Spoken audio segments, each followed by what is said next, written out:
is Nicholas Toth. I am the co-director of the Stone Age Institute and a professor of anthropology at Indiana University. And I want to show you what our ancestors started doing about 2.5 million years ago that we can see on the African continent. The earliest archaeological record are very simple stone tools, and they discovered around this time that if you took two natural cobbles, say from a gravel bar of a river, you could hit one against the other one and knock off these razor-sharp pieces of stone that archaeologists call flakes. So in a matter of a few seconds, I'm producing these very sharp razor blade-like materials that can be used for, say, cutting up the carcass of an animal that you might kill, or maybe you find that's been left by carnivores and a little bit of meat left on the bones that you can cut off. So these are literally razor sharp. If I were to drag this across my finger, I would cut myself quite badly. So when you think of early stone tools, don't think that they're not razor sharp. They're as sharp as a surgical scalpel. And we can use these for a range of activities, as our ancestors did in the early Stone Age. Butchering animals, working wood, say you want to make a spear for hunting, or a digging stick for digging up roots and tubers from the branch of a tree. These are great tools for the shaping that you would do for that. And so we see this trajectory in human evolution starting around 2.5 million years ago of these very simple types of stone tools. And it's soon after that, by about 2 million years ago, that we have really good evidence for the expansion of the human brain, for the spread out of Africa shortly after that, the reduction in the size of the teeth and the jaws of our ancestors as well.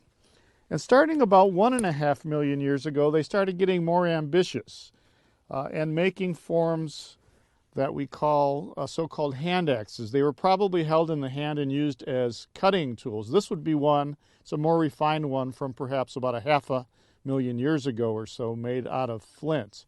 And so the idea of this is you would take a larger piece of stone and kind of imagine that form in the middle of it, and then again, using a hammer, slowly but surely marching around the edges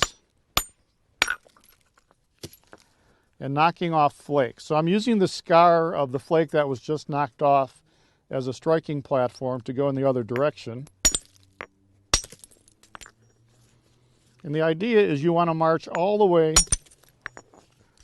around this piece. So I'm not thinking too much about the final shape yet. I'm just kind of trying to produce an edge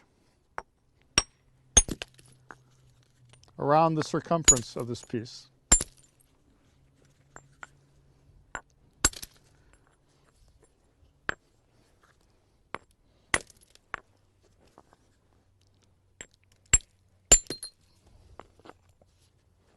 Okay, and so it would take me about another 5 minutes to go all the way around this. And then the next stage that our ancestors learned to do, that's called hard hammer percussion, where you use a hard hammer to knock off flakes. And another thing they learned to do, which is really interesting and somewhat counterintuitive, is you totally steepen the edge. You dull the edge by removing these little flakes with a smaller hammer and then grinding the edge. And then you take a softer material. It could be a piece of hard wood, a fragment of elephant tusk. In this case, I'm using an antler of a deer. And you're biting right into the edge. And you're able to remove much longer, thinner flakes when you do that. And this is a way of controlling flaking. Do it one more time. And you get a much thinner product at the end of it. And this is called soft hammer technique.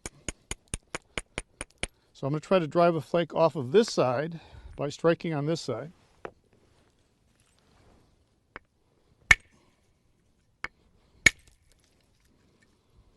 You can see how I did that.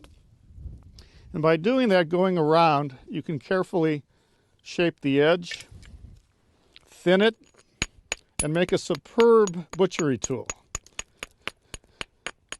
And when people ask, why did they bother to make something this big? They were butchering large animals, sizes of zebra and buffalo on occasion. These are big mammals that weigh hundreds and hundreds of pounds. And would you rather use a razor blade for butchering one of these animals, or would you rather use basically a two-fisted tool like this? You have a lot more cutting edge, a lot more weight behind what you're doing as well. And so when we look at the history of technology, you're seeing changes in the refinement of stone tools over time. By the time you get to Neanderthals and early modern humans, they're probably starting to haft tools onto handles, either using some kind of adhesive material like pitch from a pine tree, or by using sinew or other material to lash tools together as well. And so we see this progression and refinement of technology through time, especially with stone. But starting around 80,000 years ago, we're also seeing refinement in bone working, that they're starting to make bone tools for the first time as well. And we strongly feel that technology is a very important element in the evolution of the human brain, that without technology we wouldn't have the high quality diet that we need that's driving that brain evolution. Your brain is about 3% of your body weight, but about 20% of your energy intake. So it's a very expensive organ to have. So we must have had a very good reason to have a large brain. It probably has to do with becoming very social animals. We're living in larger groups. We have to deal with a number of individuals politically and socially. And so more intelligent animals are able to interact socially in a better way. And so probably another payoff of these larger brains over time is that we become more inventive and experimental and try new techniques of making and using tools as well. And we become the consummate, the most important dedicated tool maker in the history of the earth as we are today.